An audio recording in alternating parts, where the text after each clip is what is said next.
Hello all of you. So हमारा वही chapter चल रहा है, पार्टनरशिप फर्म क्लास 12। अभी तक मैंने इसमें इंट्रोडक्शन पढ़ लिया कि पार्टनरशिप क्या होती है, फर्म क्या होता है, पार्टनर्स क्या होते हैं, पार्टनरशिप डीड क्या होती है, interest on capital, charge against profit और एप्रोप्रिएशन ऑफ प्रॉफिट क्या होता है, profit and loss appropriation account क्या होता है।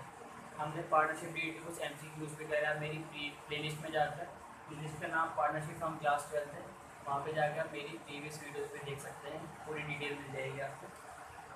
तब पार्टनरशिप फर्म में ही आपका जो नेक्स्ट टॉपिक है ये भी बहुत क्रिटिकल रोल आपका होता है कि बहुत इंपॉर्टेंट टॉपिक है। तो उस टॉपिक का नाम है interest on drawing. Interest on drawing, आपको पता है जब पार्टनरशिप डीड होती है हमारे पास और डीड में हमने अगर सारी चीज़ें लिखी हैं तो इंटरेस्ट ऑन ड्राइंग भी चार्ज होता है, इंटरेस्ट ऑन कैपिटल भी फर्म पे करती है, सैलरी पे करती है, कमीशन पे करती है पार्टनर को। तो ये सब क्या होते हैं, एप्रोप्रिएशन ऑफ प्रॉफिट के आइटम होते हैं। तो अभी हम बात करें interest on drawing. Interest on drawing क्या होता है, ये फर्म की इनकम होती है। इनकम कैसे होती है, जब पार्टनर फर्म के अंदर पैसा लगाता है उसे कैपिटल कहते हैं। तो उस कैपिटल के ऊपर फर्म इंटरेस्ट पे करती है जिसे इंटरेस्ट ऑन कैपिटल कहते हैं। अब अगर उसी कैपिटल में से कुछ हिस्सा वो विड्रॉ करके ले जाता है तो उसे हम क्या कहते हैं, ड्राइंग्स कहते हैं।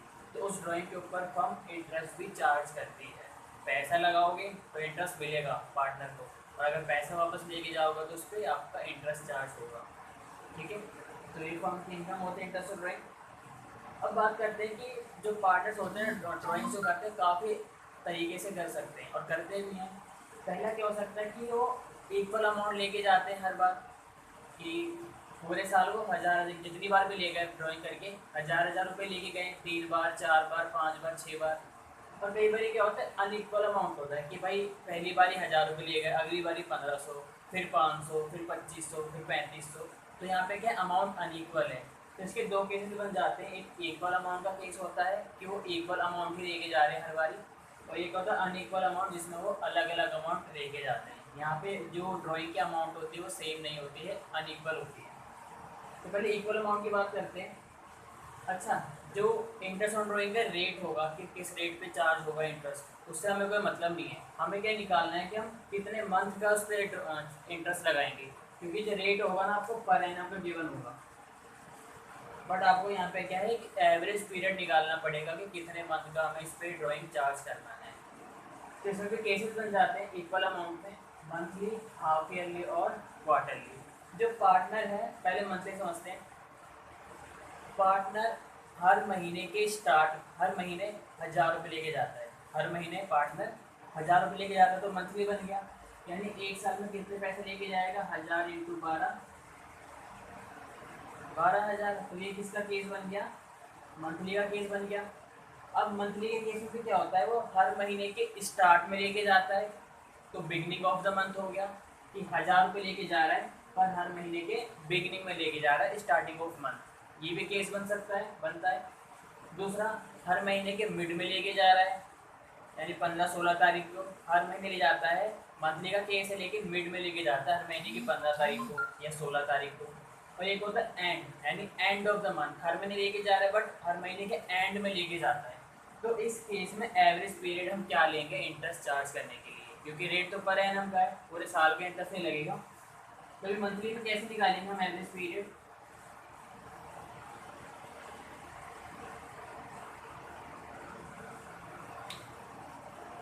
हम मंथली की बात करें, ठीक है, मंथली में एवरेज पीरियड कैसे होगा। वो हर महीने के स्टार्ट में लेके जाता है। अभी ये वाला केस कर रहे हैं, बिगिनिंग वाला। हर महीने के स्टार्ट में लेके जाता है तो टोटल 12 बार लेके जाएगा। अब उसमें एवरेज पीरियड क्या है, कैसे लेंगे आप, remaining months after first drawing, यानी जब उसने पहली बारी पैसा निकाला उसके बाद कितने मंथ बचे। तो पहली बारी पैसा कब निकाला उसने, बिगिनिंग ऑफ द मंथ, यानी 1 तारीख को, 1 अप्रैल को। तो अभी 1 अप्रैल में निकाला तो अप्रैल भी तो बच गया, अप्रैल बच गया, यानी अप्रैल से लेके मार्च बच गया। तो टोटल कितने महीने बच गए after first drawing, 12 plus remaining months after last drawing, जब उसने आखिरी ड्राइंग करी तो उसके बाद कितने महीने बचे। पहले तो उसने 1 अप्रैल को करा, फिर ऐसे 1 मई को करेगा, 1 जून, जुलाई, अगस्त, सितंबर, 1 अक्टूबर, नवंबर, दिसंबर, जनवरी, फरवरी, मार्च, 1 मार्च को भी करेगा। तो मार्च के बाद आपका कितना मंथ बच गया? हमारा अप्रैल टू 31 मार्च आता है फाइनेंशियल ईयर। तो यानी कि आफ्टर लास्ट ड्राइंग कितने महीने बच गए? 1, क्योंकि 1 मार्च से निकाला तो मार्च का महीना बच गया। तो फिर इसे हम क्या करते हैं, एवरेज निकालने के लिए 2 से डिवाइड कर देते हैं। तो 13/2 क्या आएगा? 6.5 मंथ्स निकला, ठीक है। तो इस पर इंटरेस्ट कैसे चार्ज होगा? सपोज करो इंटरेस्ट का रेट, इंटरेस्ट ऑफ ड्राइंग का रेट है 10%, ठीक है। तो इस पर इंटरेस्ट ऑफ ड्राइंग कैसे कैलकुलेट होगा? 1000, ड्राइंग तो उसने 12 बारी करी है तो 12,000 इंटू रेट है 10% इंटू मंथ 6.5/12। हमें मेन यहाँ पे इसकी कैलकुलेशन करनी है। ये 10% का जो रेट है हर बार सेम होगा। मंथली में आपका वो मिड में कर ले ड्राइंग, एंड में कर ले, बिगिनिंग में कर ले, ये भी आपका 12 से मल्टीप्लाई रहेगा। लेकिन अगर हम हाफ ईयरली में आ जाएँ, हाफ ईयरली में क्या होगा, साल में 2 बारी पैसा निकालता है वो, ठीक है। क्वार्टरली में 4 क्वार्टर होते हैं, 3-3 महीने के, तो 4 बार निकालेगा तो फिर 4 से मल्टीप्लाई होगा। तो अभी हम उस पर भी जाएंगे, फिर मंथली की बात करते हैं। तो हमने निकाला कैसा, बात कर कैसे आया, एवरेज पीरियड की बात करते हैं। Remaining months after first drawing, यानी कि 1 अप्रैल को ड्राइंग करी तो अप्रैल भी बच गया, बाकी के 11 मंथ भी बच गए, तो 12 प्लस एवरेज निकालना है। Remaining months after last drawing, यानी 1 मार्च को लास्ट ड्राइंग उसने करी थी, यानी मार्च का महीना बच गया सिर्फ, तो +1 डिवाइड बाई 2, एवरेज निकालने के लिए 2 से डिवाइड कर दे, तो क्या है आपका 6.5 मंथ्स आया, ठीक है। तो इंटरेस्ट ऑफ ड्राइंग हमने कैसे कैलकुलेट करा, 1000 रुपये निकालता है हर महीने, स्टार्टिंग में 10% रेट है और 6.5 आपका मंथ्स है। आई होप आपको ये समझ आ गया होगा। ऐसे हम लोग मिड का देख लेते हैं, मंथ के मिड में निकालते हो, ठीक है। मंथ में निकाल रहा है बट हर महीने मिड में निकालता है। तो जब उसने पहली ड्राइंग करी होगी उसके बाद कितने महीने बचे होंगे? पहली ड्राइंग उसने कब करी होगी? सपोज 15 अप्रैल, तो अप्रैल आधा बच गया 0.5, और उसके बाद कितने महीने बच गए? 11 महीने बच गए। तो यानी टोटल कितने महीने बचे यहाँ पर first drawing? 11.5 plus remaining months after last drawing. Last drawing उसने कब करी होगी? 15 मार्च को, यानी मार्च का भी 0.5 हिस्सा बच गया, आधा हिस्सा, तो उसे हम क्या कर देंगे 0.5/12, तो 12/2 यानी कि 6 मंथ्स। इंटरेस्ट ऑन ड्राइंग आपका सेम निकलेगा, 12,000, 1000 इंटू 12, 10% इंटू 6/12। बिगिनिंग वाले में 6.5 था, बस आपका मंथ चेंज हो रहा है, बाकी चीज़ें आपके रेट भी सेम है और ड्राइंग की अमाउंट भी सेम है। अब ऐसे एंड का लेते हैं, हर महीने के एंड में निकालता है वो, हर महीने के एंड में, यानी उसने कब निकाला होगा? 30 अप्रैल को। अप्रैल का मंथ तो खत्म, यानी रिमेनिंग मंथ कितने बचे? 11 plus remaining months after last drawing, यानी लास्ट ड्राइंग उसने 30 मार्च को करी होगी, क्योंकि 12 बार करना है। तो उसके बाद कुछ कोई मंथ बचा नहीं बचा, 11 + 0 यानी 11/2, तो ये क्या आएगा आपका 5.5 मंथ्स आएगा। तो यहाँ पे फिर ये चेंज हो जाएगा 5.5 एंड के लिए। क्लियर?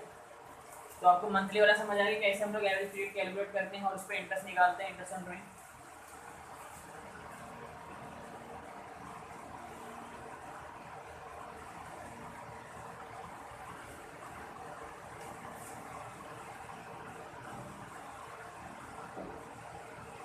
अब हम बात करते हैं क्वार्टरली की।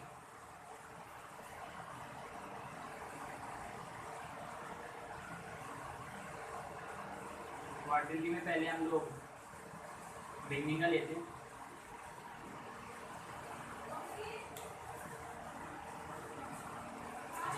तो बिगनिंग में क्या होगा?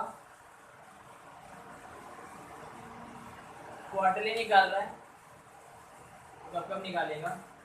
पहले तो अप्रैल में निकालेगा, अप्रैल के बाद 3 महीने बाद, 3 महीने बाद, यानी टोटल 4 बार वो निकालेगा, ठीक है। 4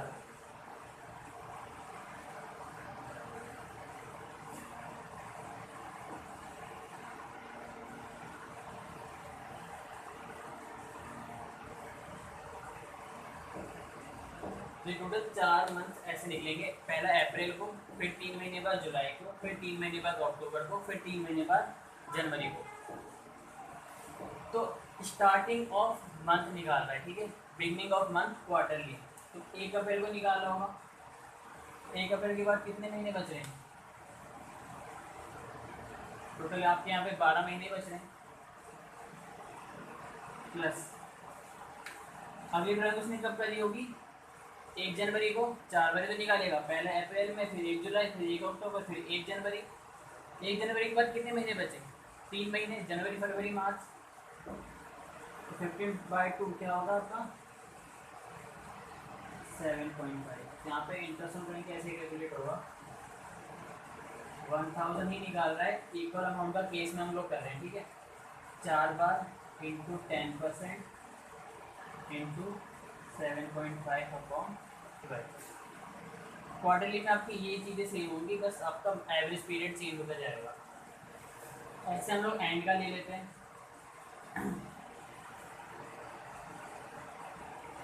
यानी कि 30 अप्रैल को निकाला उसने पैसा, उसके बाद कितने महीने बचे? 11 महीने, अप्रैल तो लेंगे नहीं, प्लस और फिर अगली से ड्राइंग कब करिए? 31 जनवरी को। 31 जनवरी के बाद जनवरी तो कैलकुलेट होगा नहीं, फरवरी मार्च 2 महीने बचे, 13/2 यानी कि 6.5 आएगा। तो आई होप आपको अभी तक मंथली और हाफ ईयरली का समझ आ गया होगा कि एवरेज पीरियड कैसे निकालते हैं। तो ये भी आपका चेंज होकर क्या हो जाएगा? 6.5। फिर एक दो हम लोग उसके भी कर लेते हैं, हाफ ईयरली के। तो हम हाफ ईयरली की बात कर रहे थे। हाफ ईयरली में केस क्या होता है? निकालता तो वो हर महीने, बट वो 6 महीने के लिए ही निकालता है, हाफ ईयरली ही निकालता है। सपोज उसने एवरी मंथ निकाला, एंडेड 30 सितंबर, यानी कि 1 अप्रैल को उसने निकालना स्टार्ट करा, ठीक है। अप्रैल मई को भी निकाला, जून जुलाई अगस्त सितंबर, उसने हर महीने तो निकाला, बट 6 महीने के लिए निकाला, तो वो होता है हाफ ईयरली का केस। वो हाफ ईयरली आपका सितंबर से अक्टूबर का भी हो सकता है, निकालेगा हर महीने, बट 6 महीने के लिए निकालेगा। बट जो मंथली में क्या था, वो मंथली हर महीने पूरे 12 महीने तक निकालना था। हाफ ईयरली में 3 महीने करके 4 बार निकालना था वो। बट यहाँ पे क्या केस है कि अगर एवरी मंथ निकाल रहे हैं और मंथ एंड हो रहे हैं सितंबर में, यानी 6 महीने तक ही निकाल रहे हैं उसने हर मंथ, तब इसमें बिगनिंग का केस क्या है? पहले 1 अप्रैल को निकाला होगा इसने, तो 1 अप्रैल के बाद कितने महीने बचे? सितंबर तक देखना है, वो भी पूरे साल ही निकाला उसने, तो 6 महीने बचे, 6 प्लस फिर उसने एंड में कब निकाला होगा? 1 सितंबर को, तो कितने महीने बचे? 1 महीने, पूरा सितंबर। सितंबर के बाद का आपको नहीं देखना, क्योंकि यहीं पे हाफ ईयरली कंप्लीट हो जाता है। तो 6 + 1/2 कितना आएगा आपका? ये 3.5, 7/2 = 3.5 मंथ। इसमें इंटरेस्ट ड्रॉइंग कैसे कैलकुलेट होगा? सपोज 1000 निकाला है, 6 महीने तक निकाला है, इंटू 6, उसमें इंटू 12 हो रहा है अगर पूरे साल निकाला था। डेट भी आपका सेम है, इंटू 3.5 ऑन 12। अब सपोज मिड में निकालता है वो, ठीक है, mid of the month half yearly तक, तो पहले इसने 15 अप्रैल को निकाला होगा, 15 अप्रैल के बाद 15 सितंबर को, 15 अप्रैल को यानी आधा अप्रैल चला गया और आधा अप्रैल बच गया, तो 0.5 अप्रैल का हो गया, बाकी 1 2 3 4 5 मंथ वो हो गए, तो कितना हो गया ये? 5.5 प्लस फिर उसने 15 सितंबर को निकाला होगा, तो सितंबर का भी आधा हिस्सा बच गया 0.5, तो उसी में जोड़ लो, तो ये 6/2 यानी कि 3, यहाँ पे फिर क्या आ जाएगा? 3/2। तो आई होप आपको इक्वल अमाउंट के केसेस समझ आ गए होंगे। अब बात करते हैं हम अनइक्वल अमाउंट की।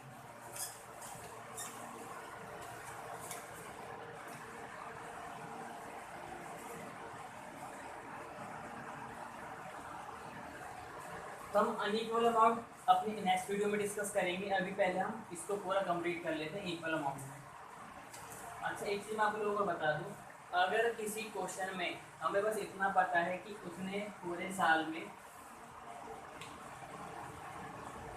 कोई पार्टनर उसने पूरे साल में 10,000 विड्रॉ करा है, और कब करा है ये नहीं पता, कि बिगिनिंग ऑफ मंथ कर रहा है, 6 महीने पे करा है, एंड ऑफ द क्वार्टर करा है, कुछ भी नहीं पता हमें, तो उस केस में हम क्या करते हैं, जो एवरेज पीरियड लेते हैं वो 6 मंथ्स का मान के चलते हैं। जैसे क्वेश्चन है example, calculate interest on drying of Rakesh at the rate 10% per annum. Rate given है आप लोगों को 10% per annum for the year ended 31st March 2015 in each of the following cases। आपको इंटरेस्ट ऑन ड्राइंग निकालना है राकेश का, 10% का रेट गिवन है। केस में क्या बोल रहा है, if his drawings during the year were 30,000, उसकी जो ड्राइंग से ड्यूरिंग द ईयर वो है 30,000, और कुछ भी आपको इन्फॉर्मेशन गिवन नहीं है, बस रेट गिवन है आपको। तो हम यहाँ पे जो 30,000 में पूरे साल का इंटरेस्ट नहीं लगाएंगे, हम जो इंटरेस्ट ऑन ड्राइंग कैलकुलेट करेंगे 30,000 इंटू 10% इंटू 6/12।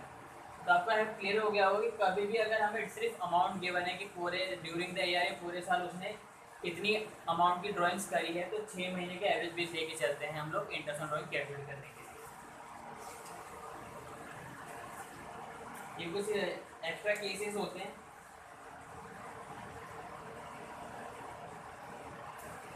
अच्छा, एक चीज़ यहाँ पे इम्पोर्टेंट ये भी होती है कि इंटरेस्ट ऑन ड्राइंग का जो रेट होगा ना, आपको हमेशा देखना है कि क्या 10% पर एनम लिखा है या नहीं। अगर पर एनम है यानी इसका मतलब क्या होता है, ये रेट पूरे साल का है, तब तो जैसे जैसे हम एवरेज पीरियड निकालते हैं उसी हिसाब से लगेगा इंटरेस्ट। बट कभी कभी क्वेश्चन में ना ये गायब हो जाता है, आपको बोलेगा 10% लगाना है, पर एनम नहीं लिखा। तो उस केस में अगर एग्जांपल देखें तो if he withdraws 2500 per month during the year, जो वो ड्राइंग करता है 2500 पर मंथ करता है, मेरी इसमें आपका बिगिनिंग मिड एंड का केस बनेगा नहीं, क्योंकि उसकी इन्फॉर्मेशन गिवन नहीं है। तो उसने पूरे साल ड्राइंग कितनी करी होगी, 2500 इंटू 12, रेट लोगे आप 10%, इंटू आपको यहाँ पे भी 6/12 करना पड़ेगा, बिकॉज ये जो रेट है पूरे साल का नहीं है। तो हमें एवरेज मान के चलते हैं कि एवरेज जो मंथ हम लेंगे यहाँ पे 6/12 रहेंगे, जब पर एनम आपको गिवन नहीं होता है। तो जब भी आप कभी भी इंटरेस्ट ऑन ड्राइंग का क्वेश्चन करें एग्जाम में, मोस्टली आ जाता है कि पर एनम आपको देगा नहीं, तो हम लोगों को क्या आदत होती है कि हाँ 10% है तो पूरे साल का होगा, हम लोग पर एनम पे ध्यान नहीं देते। बट ये भी काफ़ी इंपॉर्टेंट है, आपको ये चीज़ ध्यान देनी पड़ती है। तो अगर पर एनम नहीं होता तो हम लोग क्या मान के चलते हैं, 6 महीने के एवरेज मंथ लेके चलते हैं हम लोग। एक ही एक्सेप्शन हो गया। एक इससे पहले एक्सेप्शन मैंने आपको बताया था कि अगर during total amount of total drawings की अमाउंट आपको गिवन है और कोई भी इंफॉर्मेशन आपको गिवन नहीं है, तो भी आप 6 महीने का एवरेज लेके चलते हैं। तो इसका जो अनइक्वल अमाउंट का है सिंपल मेथड, इसमें 2 मेथड होते हैं, सिंपल और प्रोडक्ट मेथड। इसमें क्या होता है, डिफरेंट डेट्स होती हैं और जितनी भी ड्राइंग करते हैं, जितनी बार भी करते हैं, उसकी अमाउंट भी अलग अलग होती है। तो उसमें भी आपके 2 मेथड्स हम फॉलो करते हैं, simple method, product method. Simple method में खैर कुछ है नहीं है, इसको हम नेक्स्ट वीडियो में अपनी डिस्कस करेंगे। इसका हम